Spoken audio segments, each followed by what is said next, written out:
Hello Bobcats. In this video we will be discussing percent yield. Now to understand percent yield we need to talk about theoretical yield and actual yield. So the theoretical yield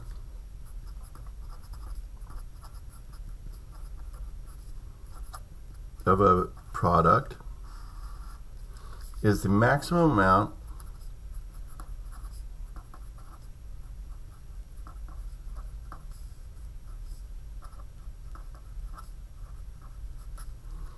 of product that can be formed from a reaction, the maximum amount of product that can be formed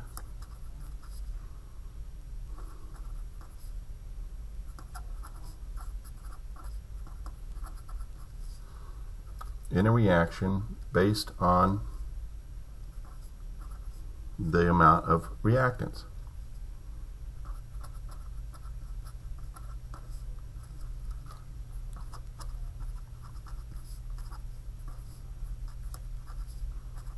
So it's what, if you got 100% of all the reaction going and everything went perfect, this is the maximum amount you could get of the product based on how much reactant you have. Okay, now you can also think of this as it is the calculated yield. So this is what we calculate. So it is the calculated yield from your stoichiometry problem. Okay. Now the actual yield is the amount of product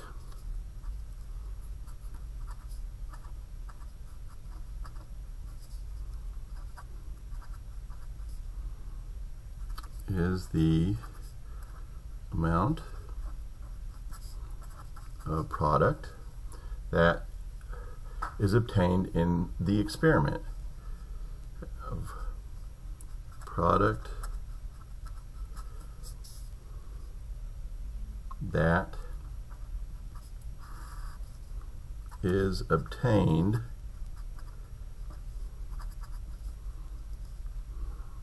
in the experiment,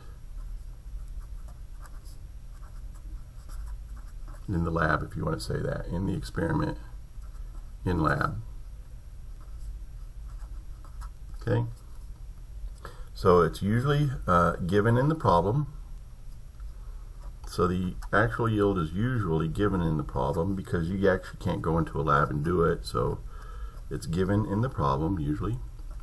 Sometimes they give you the percent yield and you have to figure out the actual from the percent, but it's not something that you have to calculate so much. Next thing is, it's always less than the theoretical yield.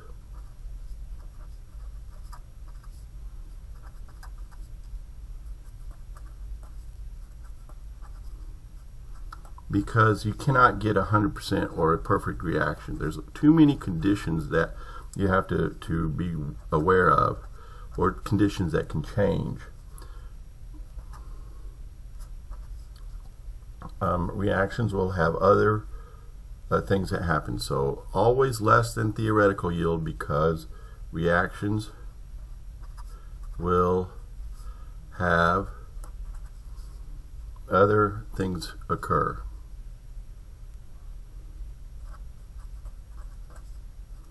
And I'll give you a list of some of those. So that could be, you get byproducts because more than one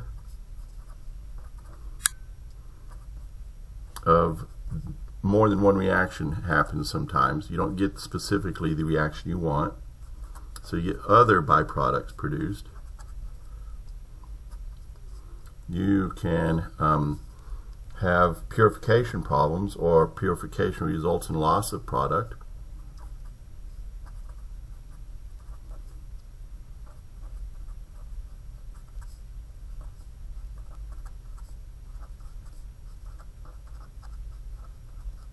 Or you can just have unfavorable conditions, like maybe it's too cold or too hot or not enough pressure, all kinds of things. Maybe you needed light to do it.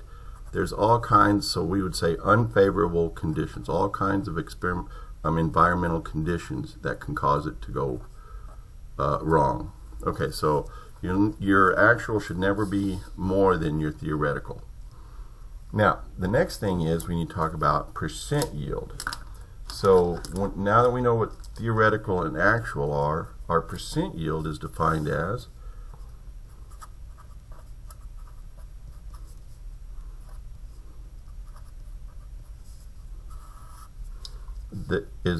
the ratio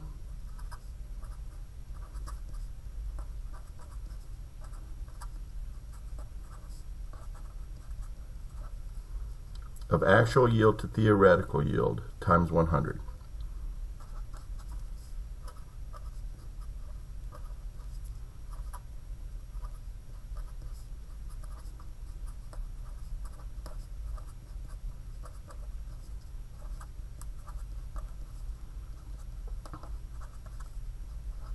Okay, so if I write an equation for that, what that would look like is we would say that percent yield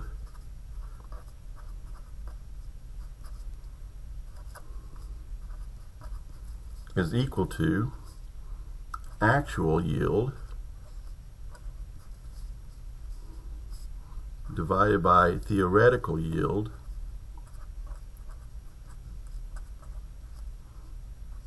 times 100.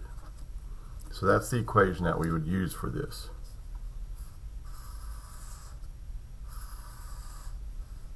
So we're going to do a couple of problems for practice to see how we determine percent yield. So let's do that now. Let's do we'll do two practice problems in this video. So in the first practice problem, so let's call them practice problems here, percent yield practice problems.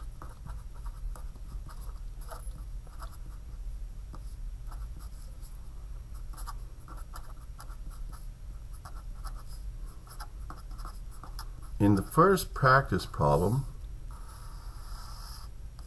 we want to determine the percent yield. Let me use a different color here. Determine the percent yield. So in practice problem number 1, determine the percent yield when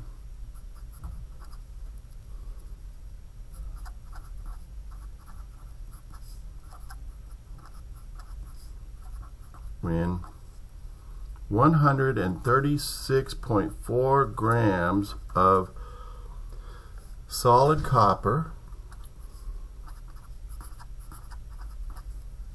is recovered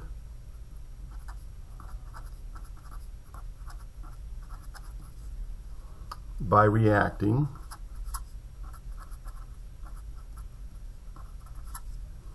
.0 grams of solid aluminum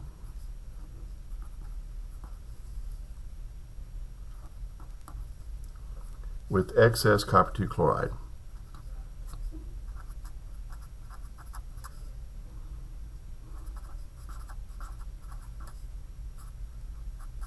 So the first thing we have to do is write a balanced chemical equation. So I'm going to do that. Here we go. We've got aluminum with copper 2 chloride. So I'm going to take aluminum solid plus copper 2 chloride, CuCl. It's going to be aqueous. We know this is a single replacement reaction, so we're going to produce aluminum with chlorine, so that's aluminum chloride aqueous, plus the copper is replaced, so you get copper solid. So there's my equation. Now we got to balance it. And if I look, I've got 3 chlorines and 2, so I need 6 chlorines. So if I put a 2 here and a 3 here, that makes 6. But now I have 2 aluminum, so I have to put a 2 here, and I have 3 coppers, I have to put a 3 there. So there's my balanced chemical equation. The next thing I'm going to do is write my information. Now in this case, it says that determine the percent yield when this much. So we actually are going to produce 136.4 grams. Now I'm going to put that on top because that is the actual yield. I don't need to find anything. But what I do need to do is I'm going to react 45.0 grams of the aluminum, and I need to find the theoretical yield of copper so that I can compare the ratio to the actual yield. This was what is actually recovered. Okay, so let's go ahead. This is a basic, straightforward stoichiometry problem. We want to know how many grams.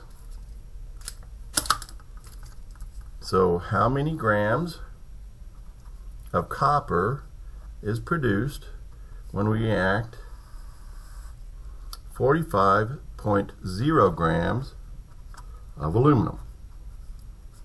Now I've got to go from one substance to the other substance, so I need to go to the mole, because I can only do from one substance to another through the mole-mole ratio with the coefficients.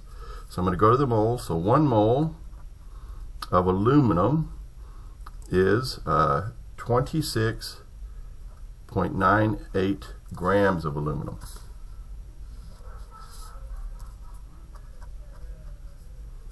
Now I'm going to do the mole-mole ratio because I'm in the mole. So for every 2 moles of aluminum, I'm going to produce 3 moles of copper.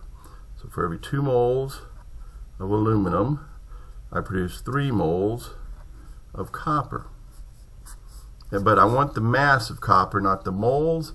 So I know I got to use molar mass. So 1 mole of copper is 63.55 grams of copper. And then I get an answer of 159.0 grams of copper. This is the theoretical.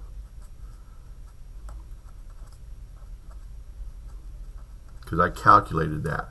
That's my theoretical yield. So now to do the percent yield. So percent yield is equal to actual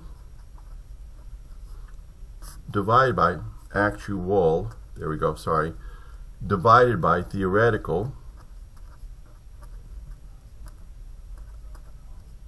times 100.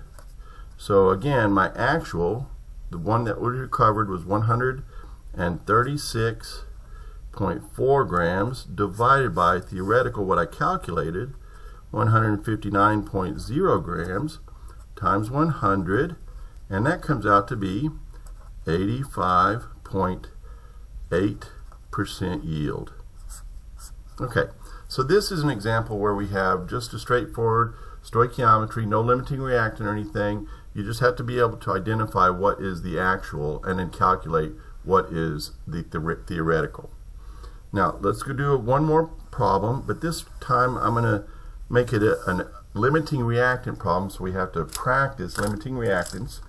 I don't think we get enough practice with that, so let's do that. This next one is going to be determine the percent yield of methanol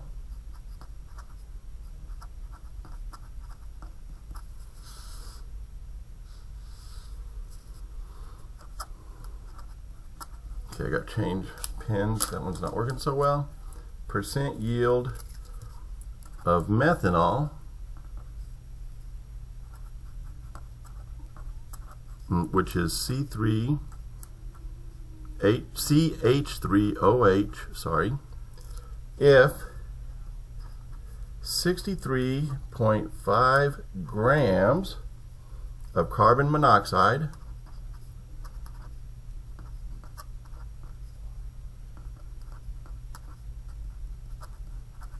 reacts with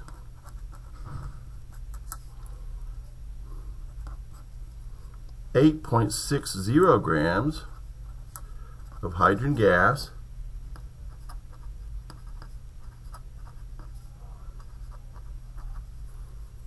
to yield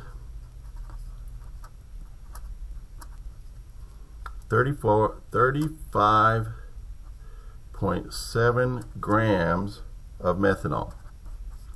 Now, they don't actually, you're not actually told what is the you're not told what is the actual limiting the actual yield here. You have to kind of figure that out. And so what we look at it is when it says it yields this 35.7 grams, this is the actual yield, not the theoretical. That's the actual yield of methanol. So you have to be able to figure that out from when you're reading the problem. And that tends to be the most difficult part for students. Now in this case, and again, I'm going to have to write the balanced equation. So we're going to react carbon monoxide. So take carbon monoxide. It's going to be a gas. Reacted with hydrogen gas, so it's H2. Produces methanol, CH3OH. And that'll be liquid. Now, in this case, I've got a balance. I've got one carbon, one oxygen. Here I have two hydrogens. Here I have 4. 3 plus 1 is 4, so I need to put a 2 there. So now it's balanced. I'm going to put my information with the substances. So it says we're going to react, oh, that should be 68.5, not 63.5. Sorry, 68.5. So I'm going to react 68.5 grams of the carbon monoxide with 8.60 grams of the hydrogen gas. And remember, the actual yield, and I'm going to put it on top, was 35.7 grams. So I have to determine my theoretical yield of methanol. Now you notice here I have two amounts, so guess what this is? This is a limiting reactant problem. So first we have to figure out what the limiting reactant is before we can do the percent yield. So quickly, remember first we have masses, so we have to go to mole. So I have 68.5 grams of carbon monoxide will produce, when I convert it to moles, will be, you got to use molar mass, that's 28.01 grams of carbon monoxide for every 1 mole, that's molar mass. So this means I have 2.45 moles of carbon monoxide. This is what I have. So again, instead of grams, I needed moles. So when I have 68.5 grams of carbon monoxide, that is the same as saying 2.45 moles of carbon monoxide. That's what I have. So then I have to take the 8.60 grams of hydrogen, convert it to the mole using molar mass. So 1 mole of H2 is 2.02 grams of H2. And this will provide, or will give us 4.26 moles of hydrogen gas. This is what I have. In other words, when I have 8.6 grams, that's the same as saying I have 4.26 moles. Now the next thing is, remember I can't decide from this because this doesn't account for the mole-to-mole ratio. So don't decide now. I got one more step. So I pick one, and usually I just take the top one or the first one I did. So that's 2.45 moles of carbon monoxide. And then I do the mole ratio of the reactants to compare the reactants. So that's 1 mole of carbon monoxide will react with 2 moles of hydrogen gas. Okay, so this means that I need 4.90 moles of hydrogen gas in this reaction. Well, that's how much I need. I only have 4.26. That means this is, I don't have enough, so hydrogen is my limiting. Okay, so I have limiting reactant now. So the next thing I need to do is I need to take that limiting reactant amount and figure out how much product I made. So let's do the product. I'm trying to find a different color here. So I'm going to start with my limiting amount, my limiting reactant amount, which is 4.26 moles of hydrogen gas, and do the mole ratio of that because I'm in the mole. So for every 2 moles of hydrogen, I make 1 mole of methanol. So every 2 moles of hydrogen gas, I produce 1 mole of methanol. Now I need to know the mass because I'm looking for grams here. So use molar mass. 1 mole of methanol has a mass, or the molar mass of methanol would be 32.05 grams of methanol. Okay, so this will tell me that I can theoretically be able to make 68.3 grams of methanol if everything went perfect, 100%. So again, this is theoretical. It's what we calculated. Okay, so now I know what I calculated. I am going to do my last part, which is the percent yield. And so let me move this up. Percent yield is equal to the actual divided by the theoretical times 100. So in this case, my actual back here was 35.7 grams divided by theoretical, what I should make, and that's what I calculated, 68.3 grams times 100. And so this comes out to be 52.3% yield. That's not a very good yield, but that's what we got. So that is percent yield with 2 examples, one with a straightforward stoichiometry problem when you only know the mass of one substance, and the other is when we have the mass of 2, we have to do a limiting reactant problem, but it still all works out. We have to find that theoretical yield and divide the actual by theoretical to give the percent yield. And that is it for this lecture. Thank you.